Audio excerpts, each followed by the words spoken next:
Hello నేను miss చేస్తున్నాం. ప్రస్తుతం పాకిస్తాన్ భారత్ సరిహద్దుల వెంబడి యుద్ధ వాతావరణం, యుద్ధ మేఘాలు అలుముకుని ఉన్నాయి. ఏ క్షణమైనా సరే సైనిక చర్య ఉంటుంది అని పాకిస్తాన్ భావిస్తోంది. భారతదేశం కూడా పాక్ సైన్యం యొక్క కదలికల్ని ఎప్పటికప్పుడు రాడార్ల ద్వారా పరిశీలిస్తుంది. అంతే వేగంగా పాకిస్తాన్ కూడా వాళ్ళ రాడార్లని సరిహద్దులకి తరలించి భారత సైన్యం యొక్క కదలికలను గమనిస్తూ ఉంది. ఖచ్చితంగా కొన్ని గంటల వ్యవధిలో భారత సైన్యం పాకిస్తాన్ మీద యుద్ధానికి వస్తుంది అనేటువంటి విషయాన్ని పాకిస్తాన్కు సంబంధించినటువంటి రక్షణ మంత్రి చెప్తూ ఉన్నారు. భారత ఆర్మీ విషయంలో కానీ భారతదేశం ప్రభుత్వం కానీ ఏం చేస్తుంది అనేటువంటిది స్పష్టంగా సమాచారం ఉంది. కాబట్టి 24 నుంచి 36 గంటల మధ్యలో భారత సైన్యం పాకిస్తాన్ మీద దాడి చేసేటువంటి అవకాశం ఉందని చెప్పి ఫిక్స్ అయిపోయారు ఆయన, పాకిస్తాన్ రక్షణ మంత్రి. అలాగే పాకిస్తాన్ కూడా రెడీ అవుతుంది, శతఘ్నులతోటి రెడీ అవుతుంది. ఏ శతఘ్నులు అంటే చైనా ఇచ్చినటువంటి శతఘ్నులతోటి రెడీ అవుతుంది. మొత్తం ప్రపంచంలో చైనా అత్యధికంగా ఆయుధ సామాగ్రిని పాకిస్తాన్కి అమ్మింది. పాకిస్తాన్ ఎక్కువగా చైనా నుంచి కొనుగోలు చేసింది యుద్ధ సామాగ్రిని. వాటిలో శతఘ్నులు లేటెస్ట్వి పాకిస్తాన్ సమకూర్చుకుంది. ఆ శతఘ్నులు స్వయం శోధక శతఘ్నులు అంటున్నారు. వాటికి అవే సెర్చ్ చేసుకుంటూ వెళ్ళేటువంటి టెక్నాలజీ ఉన్నటువంటి శతఘ్నులు అంటున్నారు. వాటిని ఇప్పుడు బోర్డర్లో మోహరించి ఉన్నారు పాకిస్తాన్ సైన్యం. భారత్ పాకిస్తాన్ సరిహద్దులు వెంబడి ఈ శతఘ్నులను మోహరించి ఉన్నారు. స్వయం శోధక శతఘ్నులు అంటారు వాటిని. ఈ స్వయం శోధక శతఘ్నులు మేడ్ బై చైనా. ఈ చైనా పాకిస్తాన్కి వాటిని అమ్మింది. పాకిస్తాన్ వాటిని కొనుగోలు చేసింది, సమకూర్చుకుంది. అవి ఉన్నాయని చెప్పేసి ఇప్పుడు జబ్బలు దరుచుకుంటుంది పాకిస్తాన్ సైన్యం.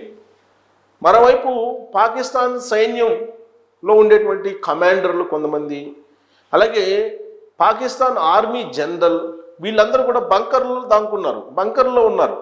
అక్కడ ఉన్నటువంటి పాకిస్తాన్ సైన్యం మాత్రం ఈ శతఘ్నుల్ని మోహరింపజేయటం, అలాగే వైమానిక దళాన్ని సరిహద్దుల వెంబటి విన్యాసాలు చేయించటం, అలాగే సరిహద్దుల్లో ఉండేటువంటి జవాన్లు ఫైరింగ్ చేయటం, ఇలాంటి యాక్టివిటీస్ చేస్తూ కవ్వింపు చర్యలకు పాల్పడుతున్నారు.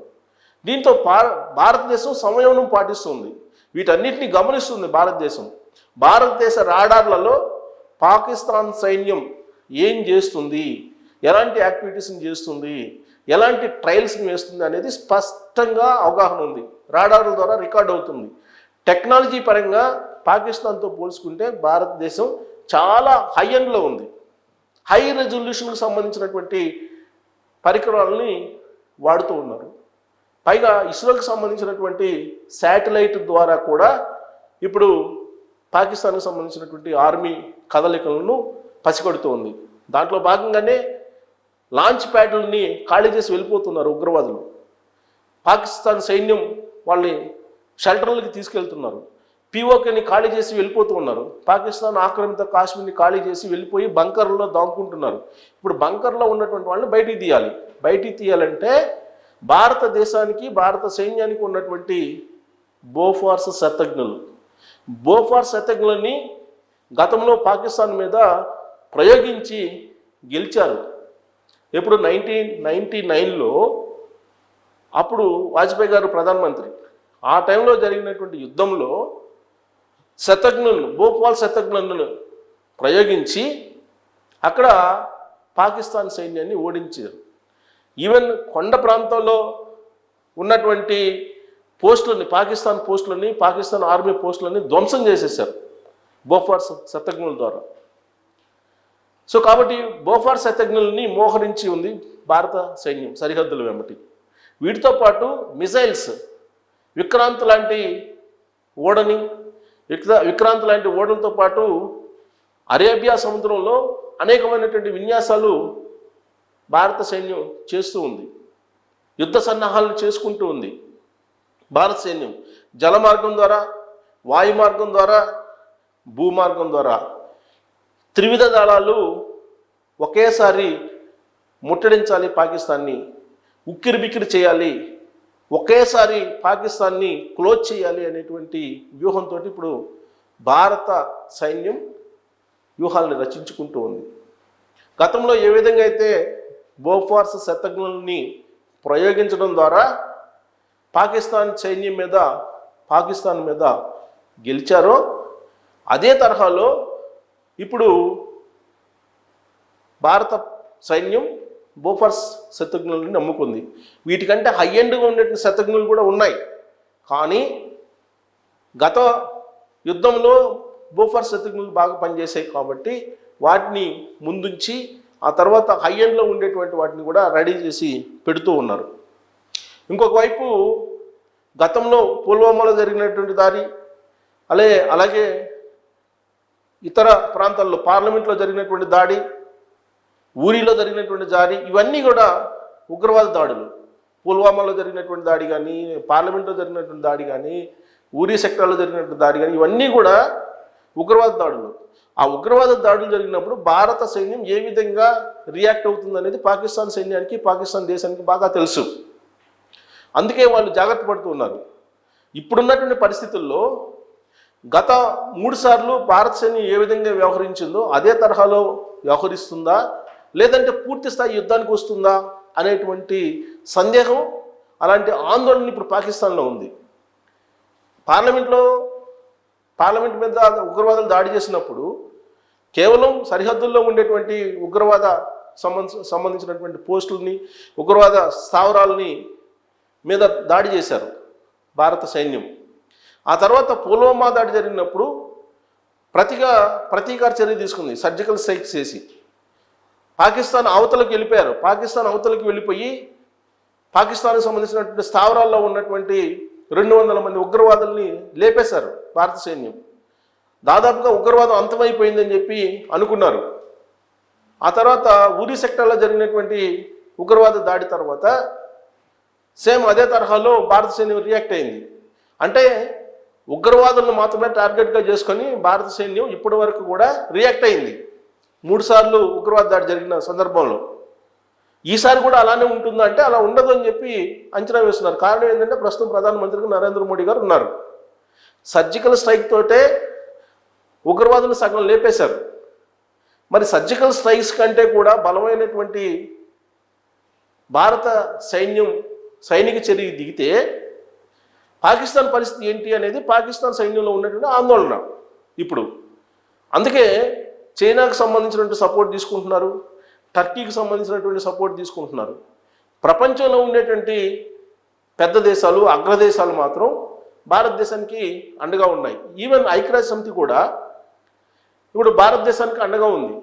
ఉగ్రవాదాన్ని తుదముట్టించాలి, అంతం చేయాలి, దానికోసం భారతదేశానికి సపోర్ట్గా నిలవాలి, మద్దతు పలకాలి అనేటువంటి అభిప్రాయంతో ప్రపంచ దేశాలతో పాటు ఐక్యరాజ్య సమితి కూడా ఉంది. ఒక్క టర్కీ మాత్రం ఆయుధాలని అందజేస్తుంది పాకిస్తాన్కి. చైనా ఇండైరెక్ట్గా సపోర్ట్ చేస్తుంది, డైరెక్ట్గా కాకపోయినప్పటికీ ఇండైరెక్ట్గా సపోర్ట్ చేస్తుంది. కాకపోతే రియల్ యుద్ధం వస్తే పాకిస్తాన్కి అలాగే భారతదేశానికి మధ్య అప్పుడు చైనా యొక్క వ్యూహం ఏంటి అనే దాని మీద ఇప్పుడు పెద్ద చర్చ జరుగుతుంది. దానికి కూడా భారత జాతీయ భద్రతా సలహాదారు అజిత్ దోవల్ గారు చాలా వ్యూహాత్మకమైనటువంటి ప్లాన్స్ వేసి పెట్టారని చెప్పి కూడా తెలుస్తుంది.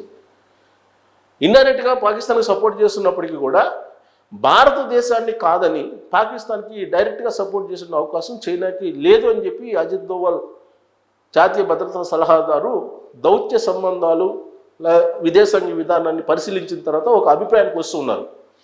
సో యుద్ధ సన్నాహాల్లో భాగంగా పాకిస్తాన్ బలాలేంటి, బలహీనతలేంటి, ఆ దేశం మీద యుద్ధం చేస్తే వచ్చేటువంటి పరిణామాలు ఏంటి, ఆర్థికంగా పరిణామాలు ఏంటి, దౌత్యపరంగా పరిణామాలు ఏంటి, విదేశాంగ విధానానికి సంబంధించినటువంటి పరిణామాలు ఏంటి అనే దాని మీద ఇప్పుడు చర్చిస్తూ ఉంది భారత ప్రభుత్వం.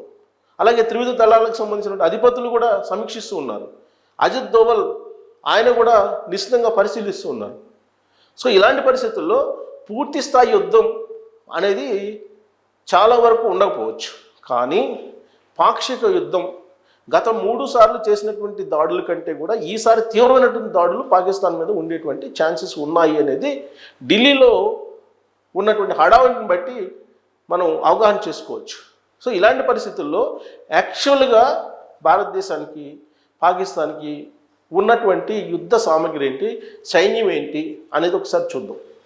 సో ఇక్కడ మనకు డేటా ఉంది. ఈ డేటా ఎవరు ఇచ్చారు? గ్లోబల్ ఫైర్ పవర్ ఇచ్చింది. గ్లోబల్ ఫైర్ పవర్ ఇది ఇచ్చినటువంటి సమాచారం ప్రకారం పాకిస్తాన్కి భారతదేశానికి మధ్య ఉన్నటువంటి బలాలు ఏంటి, ఎవరెవరికి ఎన్ని శతజ్ఞులు ఉన్నాయి, ఎవరెవరికి ఎంత యుద్ధ సామగ్రి ఉంది అనేది క్లియర్గా ఇచ్చున్నారు. ఇక్కడ ఎవరు బలం ఎంత. రెగ్యులర్ సైన్యం 14,55,550 మంది రెగ్యులర్ సైన్యం ఉన్నారు భారతదేశానికి. పాకిస్తాన్కి 6,54,000 మంది ఉన్నారు. అంటే సగం, ఇంచుమించుగా సగం సైన్యం అంతే. భారతదేశ సైన్యంతో పోల్చుకుంటే రెగ్యులర్ సైన్యం సగం మంది ఉన్నారు పాకిస్తాన్కి. ఇక రిజర్వ్ బలగాలు వచ్చి 11,55,000 మంది ఉన్నారు. 11,55,000 మంది ఉన్నారు. అదే పాకిస్తాన్కి 5,50,000 మంది ఉన్నారు. అంటే సగం మంది కూడా లేరు. ఇక పారామిలిటరీ బలగాలు 25,27,000 మంది భారతదేశానికి ఉంటే పాకిస్తాన్కి కేవలం 5 లక్షలే ఉన్నారు. అంటే 4వ వంతు ఉన్నారు. ఇక వైమానిక దళం మొత్తం విమానాలు వచ్చేసి 2,229 భారతదేశానికి ఉన్నాయి. అదే పాకిస్తాన్కి వచ్చేసి 1,399, అంటే సగం ఉన్నాయి సుమారుగా.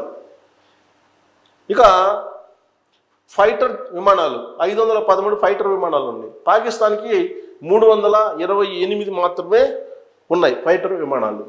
ఇక